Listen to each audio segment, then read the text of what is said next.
गुरु पूर्णिमा की कोटि कोटि करोड़ों करोड़ शुभकामनाएं।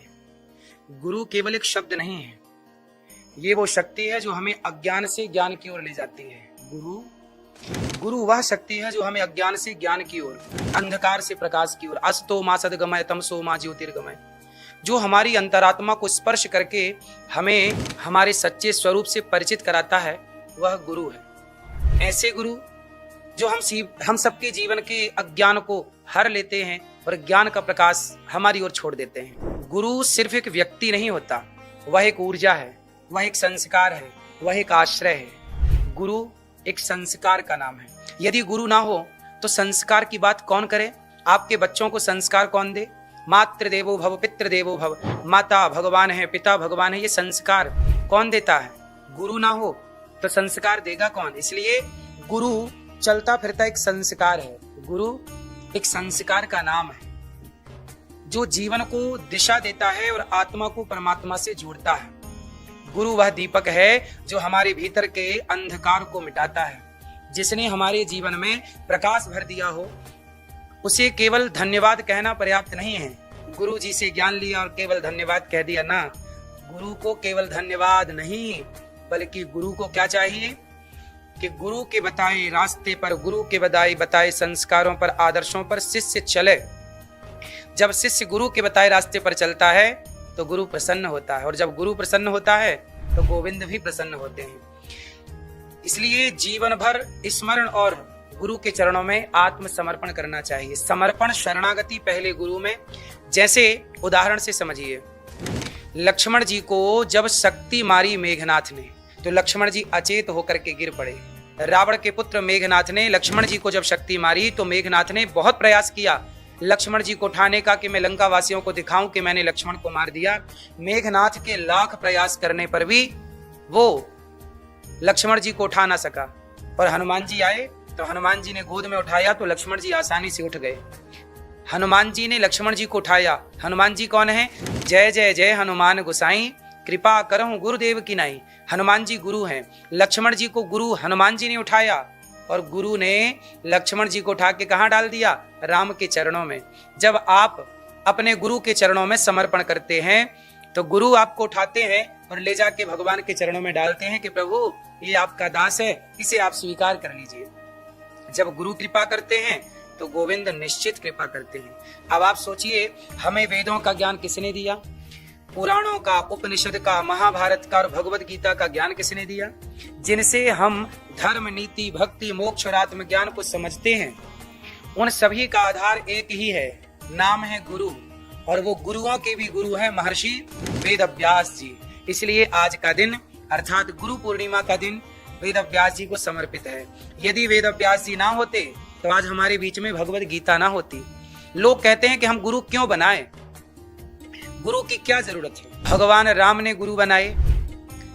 रामचरितमानस में गोस्वामी जी कहते हैं कि गुरु बिन भव निधि तरह न कोई, जो विरंचि शंकर सम होई।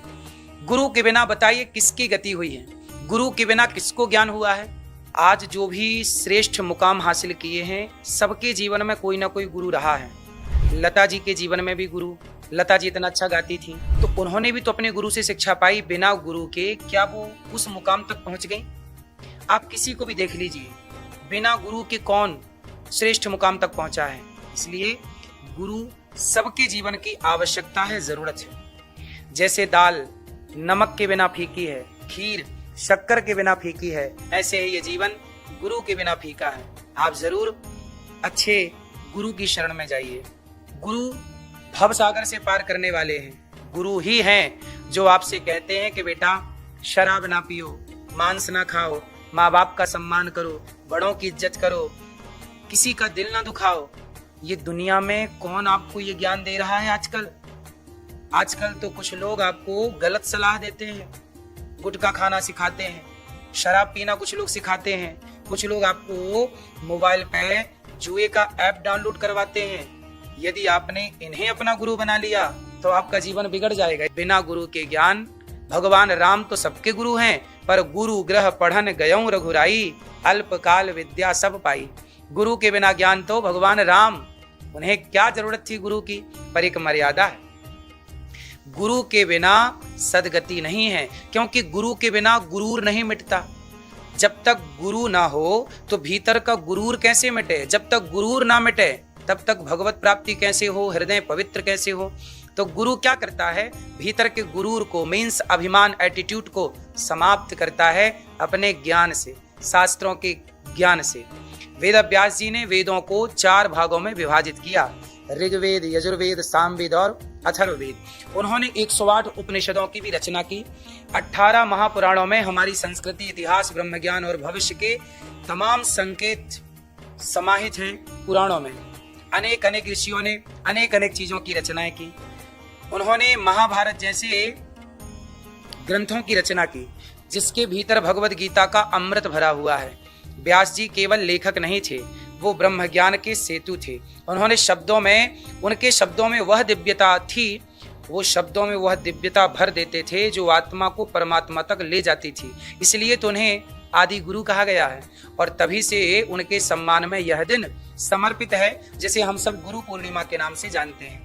गुरु पूर्णिमा के रूप में इस दिवस को मनाया जाता है। कुछ लोग इसे व्यास पूर्णिमा भी कहते हैं। यह केवल उत्सव नहीं है, यह कृतज्ञता का पर्व है। यह वह दिन है जब शिष्य अपनी मौन श्रद्धा को शब्द देता है, अपने गुरु के चरणों में नमन करता है। शास्त्र कहते हैं गुरु बिना ज्ञान नहीं, ज्ञान बिना मोक्ष नहीं। यह संसार का हर प्राणी, हर आत्मा जब भ्रमित होती है, जब व्यक्ति भ्रमित होता है, आत्मा जब इंसान भ्रमित हो जाता है तो कहाँ जाता है? यहाँ वहां दर दर की ठोकर खाता है। कोई गलत व्यक्ति मिल जाए तो उसे गलत दिशा दे देता है, लेकिन गुरु मिल जाए तो वो सही दिशा में चलता है और वह अपना कल्याण कर लेता है। उदाहरण के लिए समझिए कि अर्जुन को गुरु द्रोणाचार्य ना मिलते तो क्या अर्जुन इतनी श्रेष्ठ धनुर्धर होते? गुरु ना होते तो क्या अर्जुन श्रेष्ठ धनुर्धर बन पाते? इसलिए गुरु के ज्ञान के बिना कोई श्रेष्ठ नहीं हो सकता। गुरु ही उसका पथ प्रदर्शक होता है।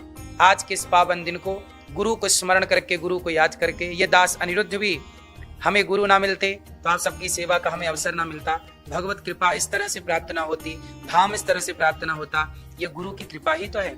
आइए हम सब मिलकर वेद व्यास जी को नमन करें और साथ ही अपने जीवन में आए हर उस व्यक्ति को भी स्मरण करें जिससे हमने